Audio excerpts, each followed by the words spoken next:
नमस्कार साथियों, धोरा क्लासेस रोज का लाइव इस लाइव सेशन में एक बार फिर से आप तमाम साथियों का स्वागत है। उम्मीद करता हूं आप सभी तक इस सेशन का नोटिफिकेशन पहुंचा है, तो जरूर जुड़िए। प्यारे साथियों, आज के इस सेशन में हम बात करेंगे एमसीआरई 2026 या एमसीआरई रिक्रूटमेंट की तैयारी करने वाले सभी साथियों के लिए, साथ में उन सभी प्यारे बच्चों के लिए जिन्होंने अभी 10वीं पास की है या जिन्होंने अभी 12वीं पास की है। प्यारे साथियों, एम्स में नौकरी लगने का जब सवाल दिमाग में आता है तो लगभग सभी लोग ये सोचते हैं कि हॉस्पिटल की नौकरी तो डॉक्टर करते हैं। बाकी जो बच्चे होते हैं 10वीं पास, 12वीं पास, या जो बच्चे आर्ट्स, कॉमर्स स्ट्रीम के होते हैं, या जो साइंस, मैथ्स स्ट्रीम के होते हैं, क्या उनके लिए भी एम्स के अंदर नौकरी होती है? तो बिल्कुल उनके लिए भी एम्स के अंदर नौकरी होती है। आप 10वीं पास है तो आप सरकारी नौकरी एम्स में लग सकते हैं। आप 12वीं पास है तो भी आप एम्स में सरकारी नौकरी लग सकते हैं। और काफी बच्चे ऐसे सोचते हैं कि एम्स के अंदर नौकरी करने के लिए जो है हमें एमबीबीएस करना पड़ेगा, हमें बहुत बड़ी कोई डिग्री या बहुत बड़ा कोर्स या जो डिग्री है वो करनी पड़ेगी। ऐसा बिल्कुल नहीं है। अगर आपकी आर्थिक स्थिति बहुत मजबूत नहीं है, आप जल्दी नौकरी प्राप्त करना चाहते हैं, जैसे 10वीं पास करते ही, 12वीं पास करते ही 2-3 साल के अंदर ही आपको नौकरी लगना है, तो भी एम्स की वैकेंसी आपके लिए गोल्डन अपॉर्चुनिटी है। आप सरकारी भर्ती के अंदर शामिल होकर इस नौकरी को प्राप्त कर सकते हैं। और कौन कौन से शॉर्टकट है एम्स में सरकारी नौकरी प्राप्त करने के, वो सभी हम इस वीडियो सेशन के अंदर डिस्कस करेंगे। तो सभी नए पुराने साथियों के लिए ये सेशन इंपॉर्टेंट होने वाला है। जितने भी नए लोग हैं वो चैनल को जरूर सब्सक्राइब करें ताकि आपको सभी तरह की अपडेट्स मिलती रहे। आप सभी को गुड इवनिंग, नमस्कार, दुआ सलाम, बहुत सारा प्यार, सत श्री अकाल, जय सिया राम, जय श्री कृष्णा, राधे राधे। तमाम साथियों का फिर से स्वागत है आपके अपने प्लेटफॉर्म पर। तो चलिए प्यारे साथियों, बात करते हैं 12वीं पास सरकारी नौकरी एम्स में कैसे लगे, शॉर्टकट आप किस प्रकार लेकर जल्दी नौकरी प्राप्त कर सकते हैं। जहां पर आपको मिनिमम जो सैलरी है वो ये समझिए कि लगभग जो है 60,000 के आसपास मिनिमम जो सैलरी है वो मिलने वाली है। साथ में आपको खूब सारी फैसिलिटीज मिलती है, चाहे वो हेल्थ सेक्टर की हो, चाहे वो रहने की हो, चाहे वो खाने की हो, तमाम तरह की फैसिलिटीज आपको यहाँ पर जो है प्रोवाइड करवाई जाती है। आगे बढ़ने से पहले जितने भी साथी इंतजार कर रहे थे एमसीआरई की हमारी नई बुक का, तो नई बुक आ चुकी है। आप इसको धोरा क्लासेस पर जाकर ऑर्डर कर सकते हैं। और ये लेटेस्ट एडिशन है। जिनको नई किताब का काफी समय से इंतजार था वो जल्दी जल्दी करके ऑर्डर करें, क्योंकि अभी थोड़ी आपको छूट भी मिल रही है। लगभग 150 रुपए के आसपास छूट मिल रही है। डिलीवरी चार्ज भी आपको नहीं देना है। तो जिनको भी मंगवाना है वो शीघ्र अतिशीघ्र मंगवा लीजिएगा। और जो भी बच्चे एम्स की तैयारी करना चाहते हैं उनके हाथ में ये बुक होना जरूरी है। और ये नंबर 1 आपकी इस वैकेंसी की बुक है। और बैच भी आप ज्वाइन नहीं किए तो ज्वाइन कर सकते हैं धोरा क्लासेस एप्लीकेशन पर जाकर। चलिए प्यारे साथियों, सबसे पहले 12th पास जो रिक्रूटमेंट्स निकलती है उनके मैं आपको बात बता देता हूं। सबसे पहले हम बात करते हैं जूनियर एडमिन असिस्टेंट, या इसको हम एलडीसी कह सकते हैं। अगर आप एलडीसी की पोस्ट या जूनियर असिस्टेंट की पोस्ट प्राप्त करना चाहते हैं तो मात्र आपका 12वीं पास होना जरूरी है। आपकी उम्र कम से कम 18 वर्ष होना जरूरी है। यहां पर आपको यह ध्यान रखना है कि इसमें कंपटीशन रहता है, क्योंकि सभी 12वीं पास वाले इसमें आवेदन कर सकते हैं। यहाँ पर टाइपिंग टेस्ट आपका लिया जाता है, इसलिए हिंदी इंग्लिश में आपकी जो टाइपिंग है वो अच्छी होना जरूरी है। अगर आप इस वैकेंसी में शामिल होना चाहते हैं तो अभी से आप अपनी टाइपिंग पर कमांड स्टार्ट कर सकते हैं। आयु 18 से 30 वर्ष, ठीक है। इसका एग्जाम हिंदी इंग्लिश दोनों लैंग्वेज के अंदर आपको देखने को मिल जाता है। इसके बाद एक पोस्ट निकलती है अपर डिवीजन क्लर्क की। इसके अंदर 12वीं पास के बाद आपका ग्रेजुएशन भी होना जरूरी है। 12वीं के बाद में आपने कॉलेज कर लिया है तो आप इस पोस्ट के लिए योग्य हो जाते हैं। इसमें आयु आपकी 21 से लेकर 30 वर्ष तक रहती है। और कुछ इंस्टीट्यूट इसमें टाइपिंग टेस्ट करवाते हैं, कुछ टाइपिंग टेस्ट नहीं करवाते हैं, लेकिन ये एक ही ग्रुप के अंदर शामिल है। इसके बाद एक पोस्ट आती है डेटा एंट्री ऑपरेटर की। डेटा एंट्री ऑपरेटर की पोस्ट में खाली 12वीं पास लोग शामिल हो सकते हैं।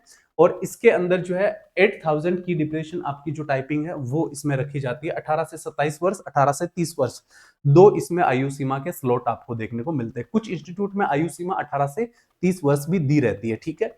इसके बाद में स्टेनोग्राफर की पोस्ट आती है। 12th पास कोई भी कैंडिडेट आवेदन कर सकता है। इसमें डिक्टेशन टेस्ट होता है 80 वर्ड पर मिनट का, ट्रांसक्रिप्शन होता है 50 मिनट का, ठीक है, इंग्लिश के अंदर, और 65 मिनट का हिंदी में आप दे सकते हो। 18 से 27 वर्ष इसमें आयु सीमा रखी जाती है। ये तमाम वो पोस्ट है जिनमें 12वीं पास या 12वीं प्लस ग्रेजुएशन वाले आवेदन कर सकते हैं, लेकिन इन सब में आपकी टाइपिंग या आपका शॉर्ट हैंड टेस्ट अच्छा होना चाहिए। इन वैकेंसीज के अंदर कंपटीशन आपको ठीक देखने को मिलता है, क्योंकि ये जनरल पोस्ट के अंदर काउंट होती है। इसके बाद में हम बात करते हैं 12th पास पोस्ट पार्ट 2 में। इसके अंदर एक आती है आपकी एएनएम की पोस्ट। एएनएम की जो पोस्ट है, देखिए सबसे बढ़िया है बीएससी नर्सिंग। बीएससी नर्सिंग के बाद में जीएनएम एएनएम आप कर सकते हो। बीएससी नर्सिंग की क्वालिफिकेशन जो होती है वो ऑलमोस्ट सभी वैकेंसीज के अंदर मान्य होती है। एएनएम जीएनएम की जो क्वालिफिकेशन है वो सब के अंदर एलिजिबल नहीं होते हैं, साथ में एक्सपीरियंस भी उनको डाल देते हैं। फिर भी जो एएनएम एएनएम है 12वीं के बाद आप कर सकते हो, और एएनएम सर्टिफिकेट करने के बाद में जो है आप अगर फीमेल है तो ही आप इस पोस्ट के लिए एलिजिबल है। इसमें भी 18 से 25 वर्ष आयु है, प्लस आयु सीमा में आपको छूट भी मिलती है अगर आप SC ST OBC से बिलोंग करते हैं। मेडिकल रिकॉर्ड असिस्टेंट की पोस्ट है, इसके अंदर कंपटीशन सबसे कम देखने को मिलता है, क्योंकि इसमें क्या होता है 12वीं के बाद में आपको सर्टिफिकेट करना होता है मेडिकल रिकॉर्ड टेक्नीशियन का। अगर आपने 12वीं पास किया है, आप साइंस स्ट्रीम से बिलोंग करते हैं, आपको कुछ नहीं समझ आ रहा है कि मुझे जिंदगी में क्या करना चाहिए ताकि मैं जल्दी नौकरी लगूं, तो आप मेडिकल रिकॉर्ड टेक्नीशियन का कोर्स कर सकते हैं। मेडिकल रिकॉर्ड टेक्नीशियन का कोर्स करने के बाद में, क्योंकि ये पोस्ट जो है ये सभी प्राइवेट और गवर्नमेंट हॉस्पिटल्स के अंदर रेगुलर होती है, तो आपको सीआरई के साथ साथ में जो अन्य वैकेंसीज आती है उनके अंदर भी इस कोर्स की बहुत ज्यादा वैल्यू रहेगी, और कंपटीशन अभी इसमें कम है। जैसे अगर मैं डीएमएलटी की बात करूं, डिप्लोमा इन मेडिकल लेबोरेटरी की, या मैं ओटी टेक्नीशियन की बात करूं, तो इनके अंदर फिर भी काफी लोग कर चुके हैं। लेकिन मेडिकल रिकॉर्ड टेक्नीशियन की अगर मैं बात करूं तो आप आसपास में पूछ लेना, आपको ऐसे लोग बहुत कम मिलेंगे, मिलेंगे ही नहीं जिनके पास मेडिकल रिकॉर्ड टेक्नीशियन का कोर्स हो। ये आपको करना चाहिए अगर आप 12वीं के बाद में कैरियर की तलाश कर रहे हैं। जो बच्चे पहले से तैयारी में जुड़े हुए हैं, जिनकी एज 25 वर्ष 28 वर्ष 30 वर्ष हो चुकी है, वो अपने घर में आसपास में जो भी बच्चे अभी 12वीं पास आउट कर रहे हैं उनको इन कोर्सेज के बारे में सलाह आप दे सकते हैं, ठीक है। उसके बाद में ओटी असिस्टेंट की पोस्ट आती है, इसमें 12वीं आपका पास होना चाहिए, 12वीं विद साइंस होना चाहिए, 1 साल का इसके अंदर एक्सपीरियंस मांगा जाता है। अगर आपने ओटी का कोर्स कर रखा है तो आपके लिए बहुत अच्छी बात है। अगर आपने खाली 12वीं पास कर रखा है साइंस के साथ में और आपको एक्सपीरियंस है तो भी आप इसके लिए एलिजिबल हो जाते हैं। कुछ पोस्ट ऐसी निकलती है जिनके अंदर ओटी टेक्नीशियन या ओटी असिस्टेंट सर्टिफिकेट की आवश्यकता नहीं रहती है, लेकिन अगर आप 12वीं पास किए हैं अभी अभी तो आपको ये सर्टिफिकेट कर लेना चाहिए ओटी टेक्नीशियन का, ओटी असिस्टेंट का, ताकि आपकी नौकरी जल्दी लगे, ठीक है। इसके बाद में हम आगे बढ़ते हैं। आगे आप खाली 10th पास है और आप कुछ करने में समर्थ नहीं है, तो फिर आपके लिए कौन सी पोस्ट है, आप खाली हॉस्पिटल अटेंडेंट की पोस्ट की तैयारी कर सकते हैं। मात्र 10वीं पास चाहिए, एक इसमें छोटा सा फर्स्ट एड का सर्टिफिकेट चाहिए, ठीक है, और साथ में 18 से 30 वर्ष इसकी आयु रहती है। इसी तरह की एक पोस्ट आती है ड्रेसर की, इसमें भी 10th पास चाहिए, फर्स्ट एड का सर्टिफिकेट चाहिए, इसमें 1 साल का एक्सपीरियंस मांगा जाता है, कभी मांग लिया जाता है, कभी कुछ इंस्टीट्यूट नहीं मांगते हैं। उसके बाद मोर्चरी अटेंडेंट की पोस्ट आती है, इसमें 10th पास प्लस फर्स्ट एड का सर्टिफिकेट है तो आप भर सकते हैं। फिर मल्टीटास्किंग स्टाफ एमटीएस की भी पोस्ट आती है एम्स के अंदर या अन्य जो सेंट्रल गवर्नमेंट के हॉस्पिटल इंस्टीट्यूट है उनके अंदर, तो 10th पास प्लस फर्स्ट एड का सर्टिफिकेट है तो आप आवेदन कर सकते हैं। ओटी अटेंडेंट की पोस्ट आती है, इसमें खाली 10th पास प्लस फर्स्ट एड वाले आवेदन कर सकते हैं। 6 या 12th मंथ का आपके पास हॉस्पिटल का सामान्य एक्सपीरियंस होना चाहिए, ठीक है। अगर इन वैकेंसीज की आप तैयारी करते हैं तो एक ही चीज इसमें जरूरी है, वो है फर्स्ट एड का सर्टिफिकेट आपको कर लेना है, ठीक है। किसी भी वैकेंसी के लिए आप एलिजिबल हो जाओगे, आपके लिए एक से ज्यादा पोस्ट के लिए आप योग्य हो जाओगे और आपको जल्दी नौकरी मिल जाएगी। अब जो मैं आपको फर्स्ट एड कोर्स या फिर मेडिकल रिकॉर्ड असिस्टेंट का कोर्स है या टेक्नीशियन का कोर्स है या ओटी असिस्टेंट टेक्नीशियन का कोर्स है, इनके लिए आप अगर जानकारी प्राप्त करना चाहो तो आप इस नंबर पे संपर्क कर सकते हो। ये हमारा हेल्पलाइन नंबर है, इस पर आपको पूरी जानकारी मिल जाएगी, आगे आपको कैसे क्या करना चाहिए, ठीक है। तो इस पर आप गाइडेंस ले सकते हैं। इसके बाद में प्यारे साथियों आयु सीमा में छूट रहती है, जैसे SC ST को 5 साल की अपर एज लिमिट में छूट रहती है, ओबीसी को 3 साल की रहती है, पीडब्ल्यूबीडी को 10 साल की छूट रहती है। एमसीआरई के अंदर फीस ज्यादा है इसलिए लोग कम आवेदन करते हैं, तो हिम्मत इस बात में भी आपको करनी पड़ेगी कि फीस जो है वो जैसे जनरल ओबीसी की 3000 लगती है, SC ST EWS की 2400 रुपए है, और पीडब्ल्यूबीडी के लिए यहाँ पर फीस में छूट रहती है। फीस बेशक ज्यादा है लेकिन कंपटीशन कम है, इस फीस की वजह से भी कंपटीशन कम है, क्योंकि एक बार एक पोस्ट के लिए तो चलो कोई बच्चा हिम्मत कर लेता है, लेकिन 2-3 तरह की पोस्ट के लिए नहीं कर पाते हैं, और बहुत सारे लोग 3000 पे ही नहीं कर पाते हैं वैकेंसी के लिए, इस वजह से, ठीक है। और उसके बाद में हम बात करें कि इसमें किस प्रकार का एग्जाम होता है, तो एग्जाम आपका होता है सीबीटी, कंप्यूटर बेस्ड एग्जाम होता है, 90 मिनट का समय दिया जाता है, 100 आपसे ऑब्जेक्टिव टाइप सवाल पूछे जाते हैं जिसमें आपको 4 ऑप्शन देखने को मिलते हैं। 400 मार्क्स का एग्जाम होता है। इसमें 25 क्वेश्चन तो आते हैं जीके, एप्टीट्यूड और कंप्यूटर नॉलेज के। ठीक है, तैयारी करना बहुत मुश्किल काम नहीं है। इनका एग्जाम पैटर्न जो है या एग्जाम का जो सिलेबस है वो बहुत मुश्किल काम नहीं है। अगर आप थोड़ा थोड़ा तैयारी शुरू कर देते हैं तो जल्दी आपकी तैयारी पूरी हो जाती है। 75 क्वेश्चन इसमें डोमेन या पोस्ट स्पेसिफिक नॉलेज के आते हैं, जिसको हम हॉस्पिटल सर्विस कहते हैं या डोमेन सर्विस कहते हैं। ठीक है, तो जैसे ओटी वाले को ओटी से रिलेटेड पूछ लेता है।